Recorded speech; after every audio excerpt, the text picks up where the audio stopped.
Assalamualaikum warahmatullahi wabarakatuh.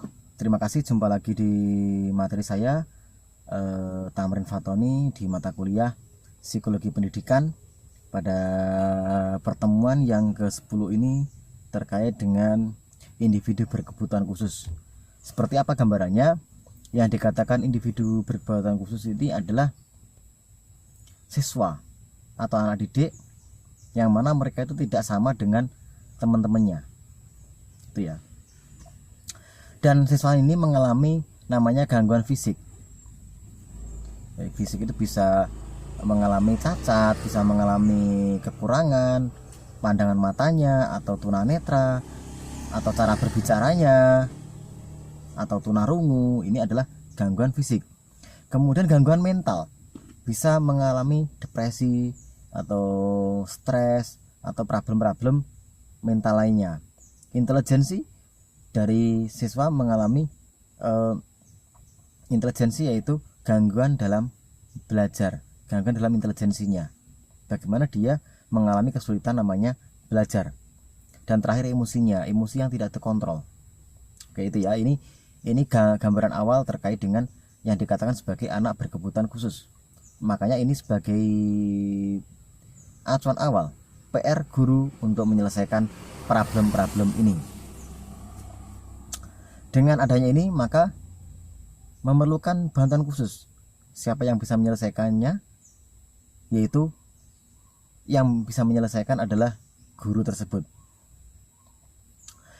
Yang kedua, ini ya, yang dikatakan anak yang berkebutuhan khusus diantaranya adalah ada autisme. Apa itu autisme? Gangguan perkembangan pada kondisi menutup diri. Anak ini selalu menutup diri, kurang terbuka dengan temannya, kurang bersosial. Dia sukanya bermain sendiri, apa-apa sendiri gitu ya. Ini dikatakan sebagai autisme. Selanjutnya ada cerebral palsy, yaitu gangguan pada fungsi motorik anak tersebut, dikarenakan ada kerusakan pada otak yang sedang berkembang. Jadi ada gangguan perkembangan otaknya. Selanjutnya Down syndrome. Ini adalah masalah klinis pada anak. Jadi kromosom mengalami kelainan. Dampaknya apa? Akan muncul keterbelakangan pertumbuhan fisik dan mental. Jadi kelihatannya besar tapi dia mengalami keterbelakangan. Selanjutnya indigo. Ini kebalikannya, malah terlalu lebih indigo ya. Yang dikatakan indigo adalah perilaku anak yang melebihi dewasa dari anak seusianya. Anak usia 7 tahun tapi pemikirannya sudah 30 tahun, seperti itu. Dan anak ini memiliki intuisi yang tinggi. Dia bisa melihat barang-barang gaib, dia bisa meramal, dia bisa melakukan hal-hal intuisi yang di luar nalar manusia. Kemudian anak ini tidak bisa diatur, karena dia sudah merasa paling bisa ya, maka lebih susah untuk diatur. Tidak mudah kompromi, wajar ya. Dan bersifat emosional, karena dia sudah merasa jadi orang yang hebat, maka kadang dampaknya seperti itu. Selanjutnya kesulitan belajar atau learning disability. Yang dikatakan ini adalah cacat sarafnya. Anak tersebut mengalami kesulitan belajar. Selanjutnya sindrom Asperger. Ditandai dengan rendahnya kemampuan bersosialisasi dan berkomunikasi. Berbicaranya lemah, sosialisasi dengan temannya juga lemah. Nah, ini sekarang yang fisik ini ya. Ada tunadaksa. Tunadaksa itu adalah kemampuan tubuh fungsinya kurang berfungsi. Kemudian ada tunagrahita. Kecerdasannya jauh dibanding usia teman-temannya. Tunalaras, tidak mampu dalam bersosial dengan di lingkungannya. Bertingkah laku menyimpang dari norma-norma yang berlaku. Misalkan di lingkungannya itu ketika ada hajat genduren, menggunakan sarung, dia memakai kaos dan celana gitu ya.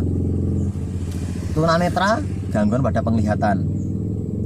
Kemudian terakhir tunarungu, gangguan pada pendengaran. Oke, lanjut. Sekarang bagaimana strategi seorang guru untuk menyelesaikan problem-problem ini? Berikut akan saya sampaikan beberapa poin penting. Contohnya, bagaimana strategi pembelajaran bagi anak tunanetra? Yang pertama, berdasarkan pengelolaan pesan dapat dua strategi dari pesannya, yaitu melakukan melalui deduktif dan induktif. Apa yang dari umum yang ke khusus, atau yang khusus menuju ke umum.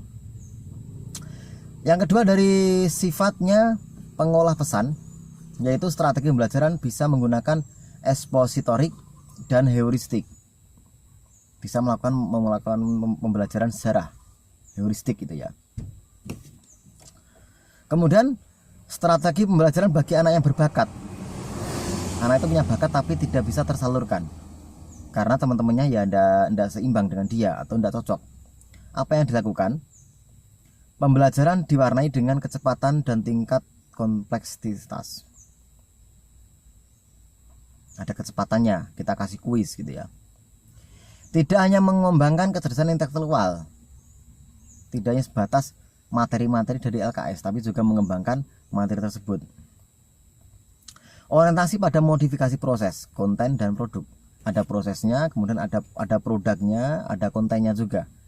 Tidak tidak akal-akalan atau tidak sembarangan.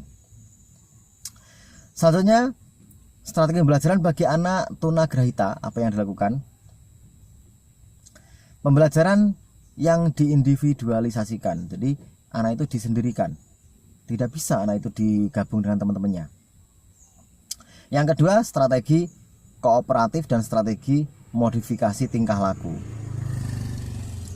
Selanjutnya, strategi pembelajaran bagi anak tunadaksa. Apa yang bisa kita lakukan? Yaitu pendidikan terintegrasi, terpadu. Yang kedua, pendidikan segresi atau terpisah. Bisa terpadu maupun terpisah. Kita uji coba mana yang lebih cocok bagi pembelajaran tersebut. Kemudian penataan lingkungan belajar. Mungkin ketika anak itu taruh depan malam jadi tidak bisa, berarti kita harus pindah ke tengah atau ke belakang. Selanjutnya, strategi pembelajaran bagi anak tunalaras. Apa yang kita lakukan? Kaufman menjelaskan beberapa model pendekatan untuk tunalaras, diantaranya model biogenetik. Ini pendekatan berbasis biologi ya. Model behavior atau tingkah laku, ini pendekatan berbasis psikologi. Guru membuat model, membuat konsep yang sudah komplit, anak tinggal melaksanakan. Ini menggunakan metode behavior. Kemudian model psikodinamika, dan terakhir model ekologis. Selanjutnya, strategi pembelajaran bagi anak dengan kesulitan belajar. Apa yang bisa dilakukan seorang guru? Yaitu dengan cara belajar membaca. Karena membaca itu adalah langkah pertama yang paling cepat untuk agar anak itu bisa paham. Yang kedua, menulis. Anak disuruh menulis apa yang dia pelajari, apa yang dia cermati. Sebenarnya ini banyak sekali teori-teori, bisa mendengar, menulis, membaca, melihat, banyak sekali. Cuma yang paling poin penting adalah dua ini. Terakhir, bagaimana menerapkan strategi pembelajaran bagi anak tunarungu? Ini hampir sama dengan yang pertama tadi, yaitu dengan menggunakan bisa deduktif, bisa induktif, bisa heuristik, ekspositorik, bisa klasikal macam-macam ya. Bisa membuat strategi kelompok, dibuat kelompok-kelompok anak itu, atau individual, ataupun kooperatif, maupun modifikasi perilaku. Macam-macam strategi yang bisa kita lakukan dalam mengatasi individu berkebutuhan khusus. Terima kasih, semoga bermanfaat. Ada kurang lebihnya mohon maaf. Akhirul kalam, wallahul muwaffiq ila aqwamit thoriq. Wassalamualaikum warahmatullahi wabarakatuh.